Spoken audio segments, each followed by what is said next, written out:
Sejam muito bem-vindos à Escola de Vocacionados. É um prazer imenso receber vocês aqui. Meu nome é Leandro Malvese e hoje nós vamos falar sobre um tema corriqueiro do dia a dia que faz parte da rotina de muitas pessoas. Vamos falar acerca de justiça social dentro da visão cristã. E quero desde já te convidar, porque através dos vídeos que nós desenvolveremos dentro dessa série, nós vamos tentar conversar sobre cristianismo e política. E acredito que faz parte do interesse de quase todos os cristãos, uma vez hoje que o cristianismo é politizado e a sociedade se interessa muito por pautas que podem às vezes até agredir seus valores e também afetar muitas de suas crenças quando elas forem mudadas por questões políticas. Hoje nós vamos trabalhar a definição de justiça social, um tema muito usado pela esquerda, que também às vezes é articulado por alguns ícones da direita, mas dentro do cristianismo, o que a Bíblia fala sobre o tema? Quais pensadores do cristianismo formularam pensamentos sobre tal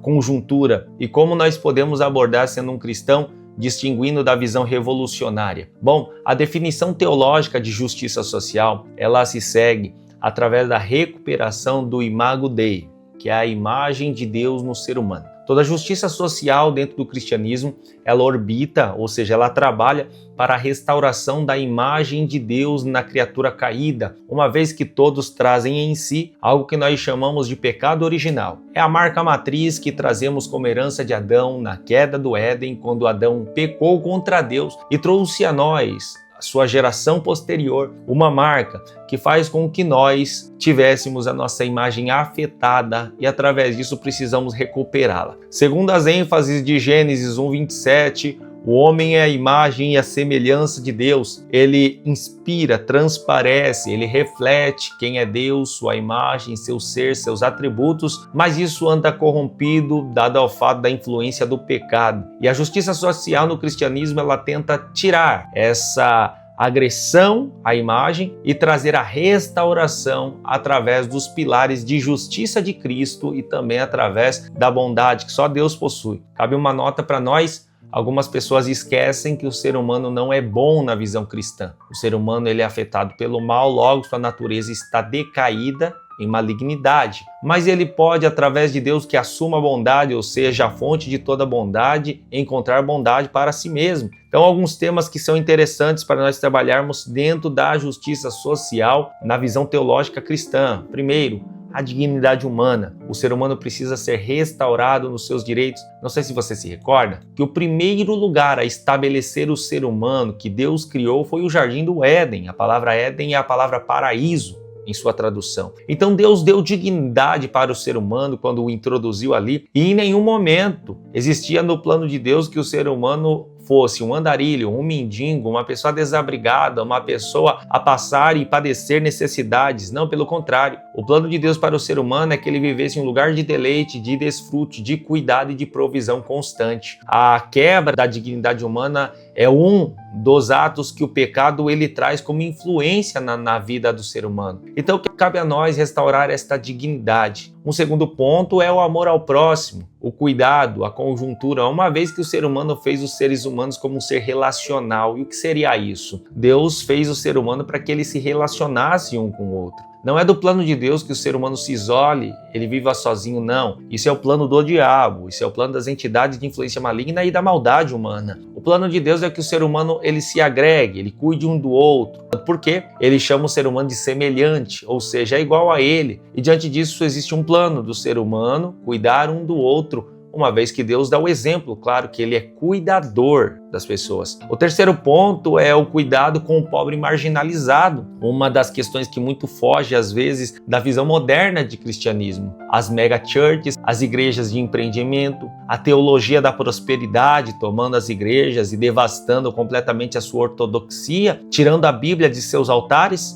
tornando o dinheiro como se fosse um dos maiores bens da vida e até mesmo fazendo com que ele substitua outras áreas de singular importância e que a Bíblia frisa e ressalta. Então cabe a nós enxergarmos aqui que a pobreza e os marginalizados eles devem ser cuidados, eles devem ser amparados, eles devem ser assistidos. Quando nós olhamos e recorremos ao Antigo Testamento, existe uma lei em que Deus dá ordem a todos aqueles que são de Israel para que eles, ao colher a sua plantação, eles deixassem cair algumas espigas para aqueles que são chamados de rabiscos da terra, os rebentos, que são estrangeiros que deveriam passar por ali para pegar aquelas espigas que estavam caídas, e eles tinham direito de assim o fazer. Então aqui cabe entender que Deus ele sempre teve um tratado de cuidado com o pobre e o marginalizado, as pessoas que sofreram com a influência da maldade dentro dos guetos, das periferias, das favelas, com as escolas do crime, entre tantas outras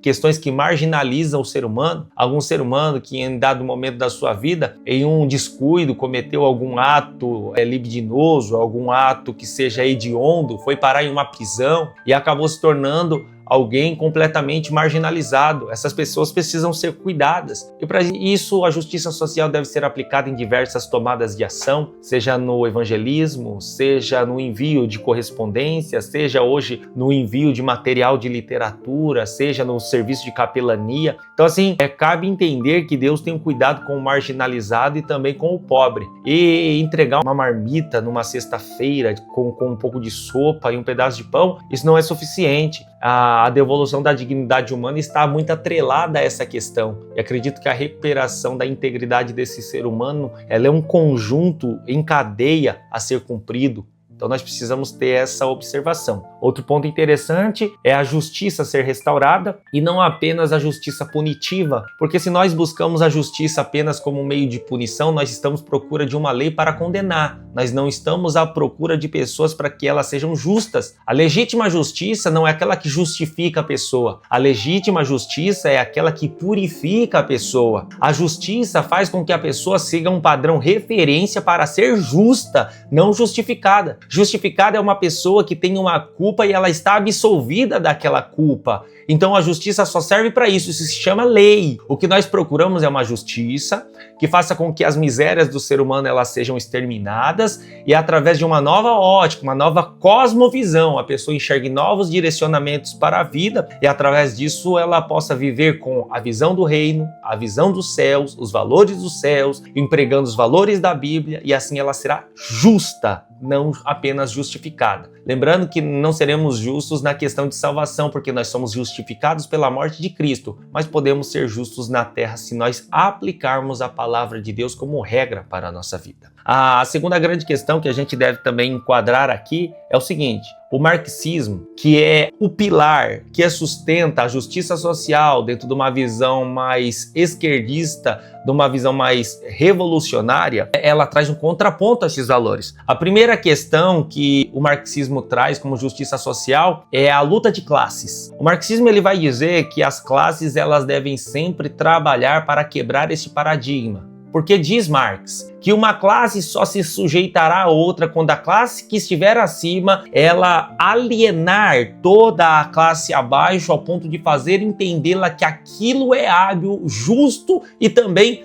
um parâmetro a ser vivido. Então isso Marx chama de alienação do proletariado, por exemplo. Marx diz que a classe burguesa, ela aliena a classe trabalhadora porque dá ela a ideia, olha, trabalhe recebendo um salário mínimo com direitos de férias e 13º, que isso te garantirá sustento para a sua vida e no final do ano você com certeza terá sustento, você terá conseguido comprar um celular, pagar as suas contas e até mesmo sobreviver. Então essa ideia de sobrevivência, que é chamado de ideologia e alienação atrelado por Marx, ele diz que é nítido, é claro, que faz com que a classe mais baixa ela se mantenha alienada e dominada. Ele chama isso de ditadura do proletariado. Então assim, diante disso, Marx diz que as classes devem lutar para não serem oprimidas e se desvincularem, desvencilharem, se abolirem daquele Estado. O segundo ponto que o Marx coloca é a retribuição forçada de riqueza, é o estado de mais-valia. Por exemplo, o Marx diz o seguinte: quanto vale um iPhone? Um iPhone 15 Pro Max custa a casa de quase R$7.000. Aí o Marx diz, olha, quantos iPhones Pro Max a mão de um trabalhador produz por dia? Então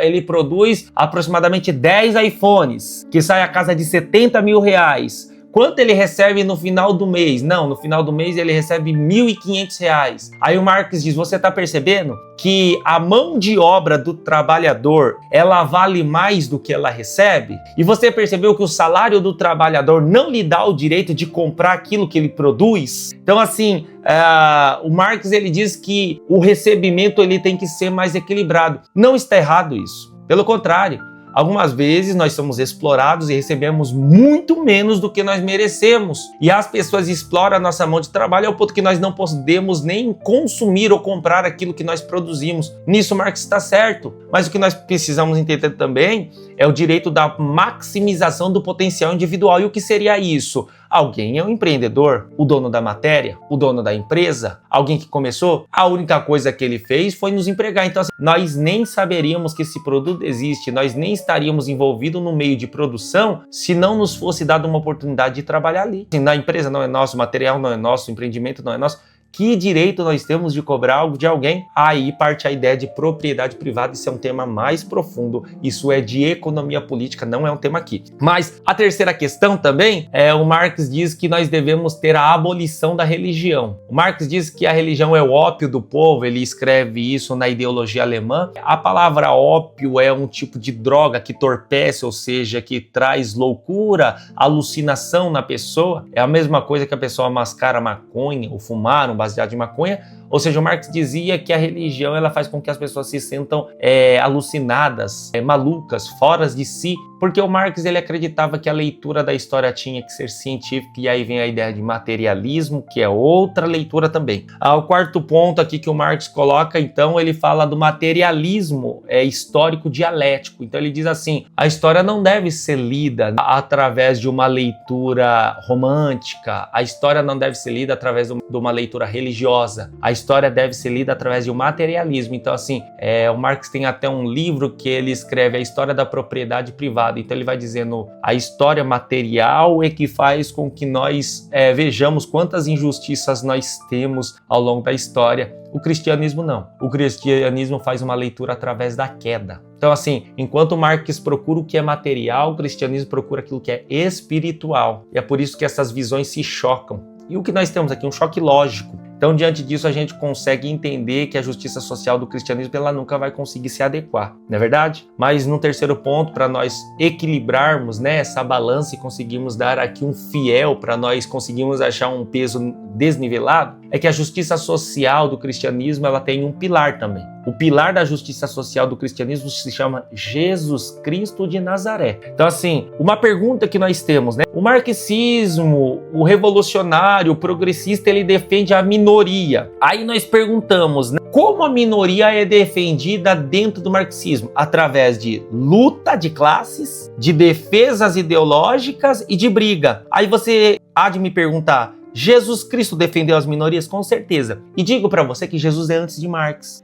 Jesus sentava com pecadores, minoria. Jesus sentou com uma mulher de vida leviana, de vida duvidosa no que diz respeito à sua moral, no caminho de Sicar, na porta da cidade de Samaria, e conversa com ela. Jesus protegeu uma mulher em adultério que poderia ser apedrejada e morta. Quem não tem o pecado que atire a primeira pedra. Jesus Cristo constantemente defendeu a minoria, tanto é que a grande massa dizia, não é esse um profeta, como senta com publicanos e fariseus? Jesus é meiro em defender as minorias. Entretanto, né, Jesus não defende eles por luta de classe, pelo contrário, ele acolhe os marginalizados, ele trata dos excluídos, ele denuncia sistemas opressores e ele os acolhe com amor, dignidade e subversão do estado de marginalidade. A grande diferença de Jesus para Marx é que o marxismo ele quer deixar refém o marginalizado dentro do estado de marginalidade. Jesus não. Jesus quer acolhê-lo, transformá-lo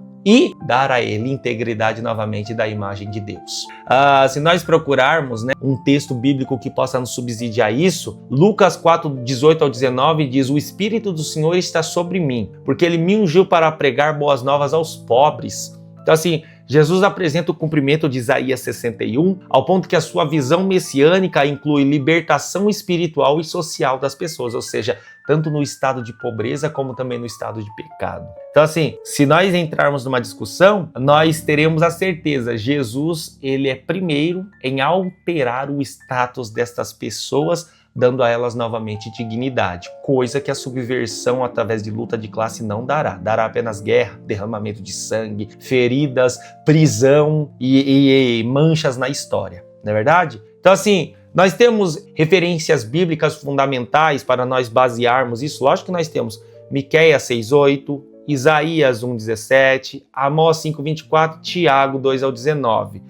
Temos teólogos que trabalham isso, e aqui eu gostaria de citar nomes e até suas teorias, mas quero dizer para você, eu tenho um vídeo que eu quero trabalhar isso exclusivo com cada teólogo, num vídeo mais abrangente, para nós trabalharmos suas teorias, a sua vida, o seu contexto, por que ele lavrou esse termo de justiça social, tá? Um cara muito interessante para nós trabalharmos, Timothy Keller, que já não está entre nós, foi um grande teólogo, que trabalha a ideia de justiça generosa, John Stott, que trabalha uma ideia de cristianismo equilibrado, Abraham Kuyper, que trabalha a ideia da soberania de Cristo como um meio de justiça social, Nicholas Holtzford, que trabalha a ideia de justiça e poder. Então assim, nós temos diversos homens que foram levantados dentro do processo histórico, mas também nós temos eventos que marcaram a história, que trazem a ideia de justiça social e uma nova postura evangélica social. Por exemplo, se você me perguntar, eu tenho um pano de fundo histórico, ou seja, eventos que marcaram a justiça social, nós temos. E repito para você, eu quero trabalhar com você de maneira individual esses movimentos em outros vídeos, para que esta série se estenda e nós possamos falar de maneira mais minuciosa, ou seja, com detalhes, apuração, leitura, interpretação, para isso não ficar muito vazio, não é verdade? Eventos históricos relevantes, tá? Tem o movimento abolicionista cristão, ou seja, houveram cristãos que se levantaram contra a escravatura na Inglaterra, isso é único. Para você ter noção, houve alguém dentro do cristianismo que se levantou contra a escravatura no Brasil? A gente encontra poucos ícones, não é verdade? Na Inglaterra houve um movimento cristão que lutou contra isso. Outra questão, a teologia da missão integral na América Latina é um movimento extremamente necessário a ser comentado, que tem ganhado forma, tá? Às vezes alguém diz assim, a teologia da missão integral é teologia de comunista cristão. Não é. Ela tem tantos direitistas, pessoas de centro, pessoas que não têm visão política, só estão ali fazendo teologia. A declaração que é o Pacto de Lausanne de 74, a luta da igreja africana no sul da África, na África do Sul, pelo apartheid, como muitos pastores se levantaram. Não sei se você sabe, na segregação racial na África do Sul, brancos viviam em um lado da cidade, negros viviam em outro lugar. A igreja lutou para que isso acabasse. E aí, para nós entrarmos em uma conclusão, e aqui eu vou acabando o vídeo para ele não muito se estender, eu queria trabalhar com você a justiça social como uma missão do reino de Deus. Então, primeiro, né, a justiça social do reino de Deus, ela não é apenas ideológica, tá? Ela é espiritual e prática. Então assim, um cristianismo que não trabalha é uma fé que vai se tornar em obras, é um cristianismo morto. Segundo momento, ela não divide o mundo em oprimidos e opressores. Então assim, a gente não faz divisão de classes, não existe isso. Mas ela reconhece que todos pecaram e precisam desta graça. Então todos estão em uma única condição, pecadores que precisam da graça de Deus para sobreviverem e entrar em estado de recuperação. Terceiro ponto, ela não exige a retribuição compulsória, por exemplo, vamos fazer um reparo histórico. Não, isso não existe. Não está dentro do parâmetro da justiça social cristã. Mas ela promove generosidade voluntária. Eu não posso obrigar ninguém a ser generoso. Mas ele é cristão, vai na igreja e vira a cara para as pessoas, não trata das pessoas. Isso é um problema individual dele. Eu não posso obrigá-lo a ser, mas eu o instruo para ser. Essa é a ideia do cristianismo. Ele dá indicação, não a obrigatoriedade. A obrigatoriedade, ela é algo individual, tá? E também ela trabalha a ideia de uma mudança de coração, sabe? Olharmos com novos sentimentos, ela muda a cosmovisão da pessoa. E o último é busca do reino de Deus, assim na terra como no céu, como é a oração do Pai Nosso. Então assim, como diz a Bíblia Sagrada em 1 Coríntios 10:31, quer comam, quer bebam, tudo que façam, façam para a glória de Deus. Isto é, não existe um só segundo da minha existência em que eu não esteja prestando um culto para a glória de Deus. tá certo? Bom, gente, acho que é até aqui que a gente chega. Essa foi a nossa ideia aqui sobre justiça social dentro da visão cristã. As eleições se aproximam de 2026 e fica uma preocupação para nós. Nós levantaremos novamente ícones e colocaremos em nosso altar para conclamá-los como enviados de Deus? Nós vilipendiaremos candidatos dizendo que eles são enviados do diabo? Ou nós trabalharemos uma leitura bíblica, teológica e saudável para nós construirmos políticas públicas cristãs que venham influenciar o mundo? Então essa aula também nada mais, nada menos é do que uma aula de teologia pública, aprendendo a lidar com os dilemas da nossa vida. Tá bom? Que Deus continue te abençoando. Obrigado por estar na Escola de Vocacionados. É sempre bom estar aqui com vocês, tá certo? Um beijo no coração, fecha comigo e valeu!